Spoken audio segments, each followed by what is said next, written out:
नाशिकच्या शरदचंद्र मार्केट या ठिकाणी आहे। त्याचं कारण की या नाशिकमध्ये कांद्याची मोठी उलाढाल होते।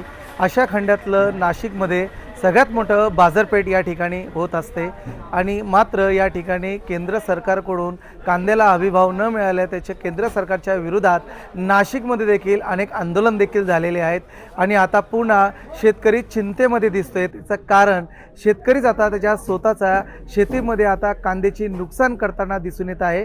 माझ्यावर आता काही शेतकरी बांधव आहेत, आपण त्यांच्याशी आता या विषयावर सविस्तर चर्चा करू। काय सांगाल, कांद्याला हमीभाव मिळा म्हणून याकरता आता शेतकरी स्वतःच्या शेतीमध्ये नुकसान करताना दिसून येत आहे, आपल्याला कितपत योग्य वाटतं, काय सांगाल? नक्कीच जर उत्पन्न खर्च आणि होणारे उत्पन्न किंवा मिळणारा पैशामध्ये जो हातात मिळणारे जे पैसे आहेत याचा जर कुठं ताळमेळ जर बसत नसेल, प्रत्येक वेळी जर कांदे लावून जर तोट्यातच जात असेल तर हमीभावाशिवाय काही पर्याय नाही। कारण आंदोलनं कितीही केलं तरी सरकार काय त्याच्यामध्ये कोणतीही दखल घेत नाही आणि आजची कांद्याची परिस्थिती बघता अत्यंत हालाकीची परिस्थिती आहे। न खताचे किंवा औषधाचे रेट कमी होत नाही, परंतु कांदा दिवसेंदिवस घसरत चाललेला आहे। कांद्याचे अजूनही आवक त्या प्रमाणात दिसत नाही, अजून उन्हाळ कांदा मार्केटला आलेला नाही। अजून पुढचा जो कांदा मार्केटला येईल त्यानंतर यापेक्षाही जर हालाकीची परिस्थिती झाली तर शेतकऱ्यांना तो कांदा काढणे सुद्धा परवडणार नाही। आता कांदे काढणे परवडणार नाही, मार्केटला आणणे परवडणार नाही, म्हणजे तो शेतामध्ये नष्ट करावा लागणार आहे। नष्ट करावा लागला मग लोकांना काय वाटणार आहे, शेतकरी जाणून बुजून नष्ट करतोय, पण जाणून बुजून नष्ट नाही, पुढचा जो होणारा खर्च टाळण्यासाठी शेतकरी कांदा नष्ट करतोय, ही गोष्ट महत्त्वाची आहे। आणि याला पर्याय एकच आहे, हमीभाव दिल्याशिवाय ही परिस्थिती सुधारणार नाही। अनुदान देऊन 2 किंवा 3 रुपये अनुदान देऊन ते सुद्धा उत्पन्न खर्चापर्यंत ताळमेळ बसवू शकत नाही किंवा तोपर्यंत त्याचा काही फरक पडणार नाही। त्याला पर्याय एक आणि एकच आहे की हमीभाव दिल्याशिवाय कांदा उत्पादक शेतकऱ्यांची परिस्थिती सुधारणार नाही।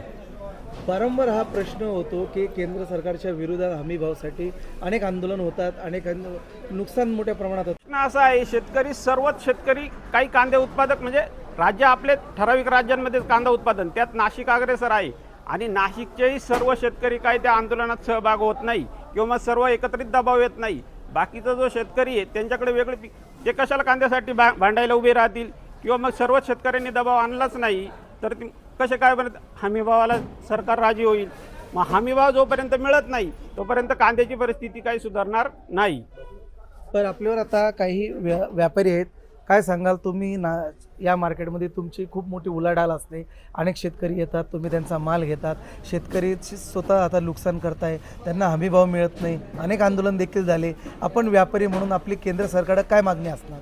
कांद्याचे दर किंवा कुठल्याही मालाचे दर हे मागणी आणि पुरवठा याच्यावरती असतात। आज जर बघितलं तर कांद्याची मागणी फार कमी प्रमाणात असून आणि अल्पशा प्रमाणात आहे आणि जो बाजारामध्ये येणारे माल आहे हा मोठ्या प्रमाणात येतो आहे आणि मागणी आणि पुरवठ्याचं अंतर याचं निश्चितच झालं का त्याच्यामुळं बाजारभावही कमी झालेले आहे। आज जर बघितलं तर देशावरती जे आमचे माल जातात UP MP बिहार हे साईडला म्हणजे इतर राज्यामध्ये तिथं कुठल्याही प्रकारची मागणी नाही आहे, तिथं बाजारभाव कमीच आहे, इथं बी बाजारभाव कमीच आहे। आणि इंटरनॅशनल लेवलला जर बघितलं आज पाकिस्तान, चायना आणि कोलंबो ज्या ठिकाणी आपला माल जात होता तिथे इतर देशांचा माल कमी भावात पोहोचतो आणि त्यांचं पण उत्पादन चालू झालं आहे। म्हणजे आजच्याच भीतीला जर बघितलं तर इंटरनॅशनल लेवलला किंवा देशात स्थानिक लेवलला देशांतर्गत बाजारपेठेत कुठेही मागणी नसल्यामुळे हे बाजारभाव डाऊन झालेले आहे आणि शेतकरी त्याचा माल नष्ट करतो। याचं कारण असं आहे का त्याला जे आलेला 40-50 हजार रुपये खर्च आहे त्याच्यानंतर बी पुढे बाजार समितीमध्ये नेल्यानंतर जो विक्रीसाठी येणारा किंवा ट्रान्सपोर्टिंग त्याचा जर खर्च येतो तो अंगावर येणार आहे, त्यापेक्षा तो उत्पन्न तो ऑलरेडी आपला असं बी नुकसान आहे तसं बी नुकसान आहे, त्याच्यामुळे तो माल त्याचा नष्ट करत आहे। बरं, आपल्याला कांद्याला हमी भाव मिळा, आपली मागणी साधारण किती भाव मिळावा, काय अपेक्षित आहे शेतकऱ्यांना? असं आहे, शेतकऱ्यांच्या वतीने जर बोललं तर मी व्यापारी आहे, शेतकऱ्यांच्या वतीने जर बोललं तर कमीत कमी शेतकऱ्यांना 3,000 रुपयाच्या आसपास जर भाव दिला तर त्यांचा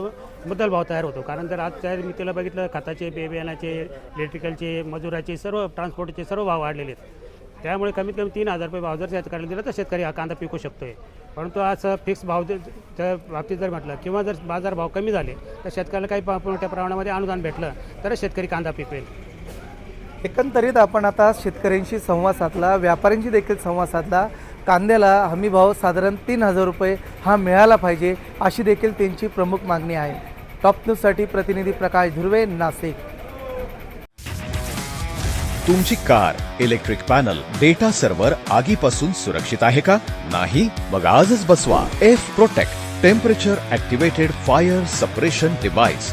यामध्ये आहे eco friendly non toxic pressurised liquid प्रकारची आग लागल्यास क्षणार्धात ऍक्टिव्हेट होऊन आगीवरती मिळवते नियंत्रण. बसवण्यास अतिशय सोपे आणि सुटसुटीत टेकालिपचे एक दर्जेदार उत्पादन एफ प्रोटेक्ट.